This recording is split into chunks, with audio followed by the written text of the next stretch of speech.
প্রিয় দর্শক, দৈনিক বাংলাদেশ মিডিয়ার জনমত অনুষ্ঠানে আপনাদেরকে স্বাগত। আপনাদের সঙ্গে আছি আমি মোহাম্মদ আলী হোসেন সরকার। আমরা আছি বর্তমানে সিলেটের বাইশটিলা, সিলেট এয়ারপোর্ট থানা এলাকাধীন পড়ছে। তো এই দেখেন, রাস্তা শুরু হওয়ার আগেই রাস্তা ভেঙ্গে ভেঙ্গে গিয়ে নদীতে পড়ে যাচ্ছে। কিন্তু যে সড়ক বিভাগের যে দায়িত্বাধীন কর্মকর্তারা আছে, ওরা কিন্তু এইগুলার দিকে কোনো ধরনের নজরদারি নেই। কন্ট্রাক্টররা যেরকম ভাবে কাজ করে যাচ্ছে, কিন্তু ওদের কাজ শুরু হওয়ার আগেই শেষ হয়ে যাচ্ছে। প্রিয় দর্শক, আমরা এখন আপনাদেরকে দেখাবো এই বাইশটিলা এলাকা। এটা মূলত সিলেট শহরের, এটা এয়ারপোর্ট থানা এলাকাধীন পড়েছে। কিন্তু এই জায়গায় কিন্তু আবার গ্রামের রূপ, এই রূপরেখাটা কিন্তু এই জায়গায় আছে। এই আপনার ছোট ছোট গাছপালা, এই ছোট ছোট ঘর বাড়ি, এর মাঝে আবার দেখা যাচ্ছে আপনার পানি। এগুলা কিন্তু বর্ষাকালে এই জায়গায় ঠিকই পানি থাকে, কিন্তু সুদিনকালে কিন্তু এগুলা ফসল চাষ করা হয়, যেরকম ধান, তারপরে বিভিন্ন ধরনের খাদ্যপণ্য সব চাষ করা হয়। আমরা এবার একটু কথা বলবো। এই জায়গায় অনেক কোমলমতি শিশুর আছে, তো ওদের লগে আমরা একটু কথা বলবো। হ্যাঁ বাবু, তোমার নাম কি? সুলতান। কোন ক্লাসে পড়ো? তৃতীয়। কোন মাদ্রাসায়? এতিমখানা মাদ্রাসা। ইতিমখানার নাম কি ভুলে গেছো?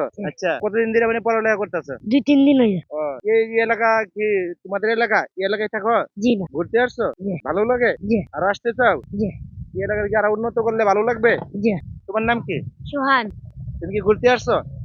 জিয়া। ভালো লাগে এলাকাগুলা? জিয়া। তোমার নাম কি? বাইতুল্লাহ। এই এলাকায় কি ভালো লাগে? জয়। ঘুরতে আসতে চাও? জয়। প্রিয় দর্শক, আপনারা শুনলেন, এই যে কোমলমতি শিশুরা বললো এই এলাকা ভালো লাগে, ওরা ঘুরতে আসে। আসলে এই জায়গাটা এই সিলেটের পর্যটক এলাকার মতনই, মিনি পর্যটক এলাকা হিসেবে এটাকে ধরা যায়। কারণ এই এলাকায় কিন্তু মানুষের শুক্রবারে আপনার বন্ধের দিন অনেকে ঘুরতে আসে। তো আমরা ওখানে আর একটা ছোট একজন হুজুরের কথা বলবো। নাম কি? সাদিকুর রহমান। কোন ক্লাসে পড়ো? হিপশাখা। হিপশেখাত। জি। কয় পারা পড়ছো? 17 বার। মাশাআল্লাহ। তো এই এলাকা তোমার ভালো লাগে? জি আলহামদুলিল্লাহ, আমার অনেক ভালো লাগে। এই এলাকার মধ্যে পর্যটক এলাকা হইলে কি আরো ভালো লাগবে? জি। সরকারের কাছে কি চাও? এই এলাকাটা কি বানাই দিতে চাও? সরকারের কাছে তো আমাদের এটাই চাওয়া যে এলাকাটা সুন্দরভাবে চলুক, সুন্দরভাবে রাস্তা হোক, গাড়ি ঘোড়া চলুক, এখানে অনেক লোকেরা ঘুরতে আসুক, আমাদের এটা খুব ভালো। ধন্যবাদ। বাবারা, তোমরা কই বলতে চাও কিছু? এই এলাকার কি উন্নত করতে চাও? জি। সরকারে করতে চাও? জি। তোমরা দাবি জানাচ্ছ? জি। সুন্দর করে পার্ক হইতো, বিভিন্ন ধরনের খেলাধুলা জিনিস থাকতো নাকি? জি। এরকম হলে তোমাদের আনন্দ লাগবে, ঘুরতে আসবে না? জি। তো প্রিয় দর্শক, তোমার নাম কি বাবু? মুজাম্মাল। এই জায়গায় ঘুরতে আসি কি তোমার ভালো লাগে? জি। সবসময় আসো না মাঝে মাঝে আসো? জি। সবসময় আসো? জি। ও, এই এলাকাটা আরো সুন্দর হইতে চাও না? জি। মন দিয়ে লেখাপড়া করো? জি। তুমি বর্তমানে কি নাজেরা পড়তেছো নাকি জি। নুরানি? নুরানি। নুরানি। কবে ভর্তি হইছো? 2 সপ্তাহ পর।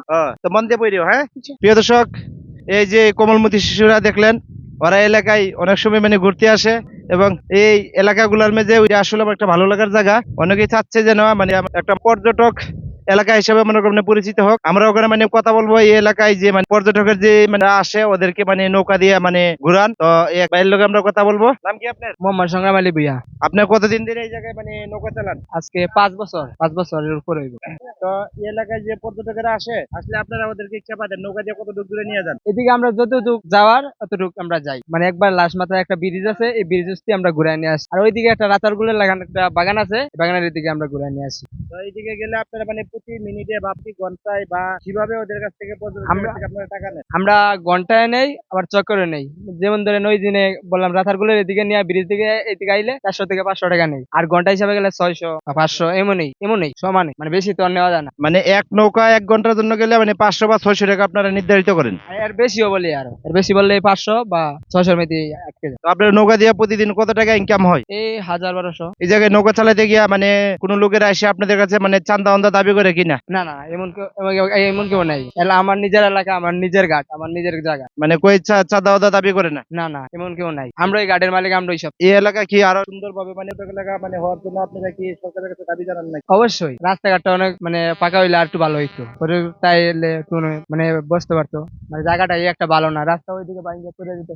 প্রিয় দর্শক, আপনারা দেখলেন এই যে কোমলমতি শিশুর সঙ্গে আমরা কথা বললাম, ওদের সবারই দাবি সরকার থেকে যেন এই এই জায়গাগুলারে পর্যটক শিল্প হিসাবে রূপান্তরিত করা হলে, কারণ এই জায়গায় আরো পর্যটকেরা আসবেন। এই জায়গাটা হাওয়া হওয়ার মতন খুব সুন্দর একটা জায়গা, এবং এই আশেপাশে এলাকার যে লোকজনেরা আছে, ওরাও কিন্তু সময় পেলে ওদের নিজ এলাকা, এরপরে কিন্তু ওরা এই এলাকায় ঘুরতে চলে আসে। এই জায়গাতে ওরা ভ্রমণ করে, ওদের ভালো লাগে। আর এই ভালো লাগা থেকে এলাকার মানুষেরা আছে, এবং সিলেটবাসীরা আছে ওদের দাবি হলো গিয়ে এটার জন্য মনে করেন পর্যটক মানে এলাকা হিসাবে মানে পরিণত করা হয় এবং এর জন্য মনে করেন মানে সরকার থেকে যেন এর মানে পদক্ষেপ নেওয়া হয়। এই পদক্ষেপের বিষয়ে কিন্তু মানে সবাই আমাদেরকে জানিয়েছে। দৈনিক বাংলাদেশ মিডিয়ার কত সময় সঙ্গে থাকার জন্য আপনাদেরকে ধন্যবাদ। আপনাদের সঙ্গে ছিলেন মোহাম্মদ আলী হোসেন সরকার।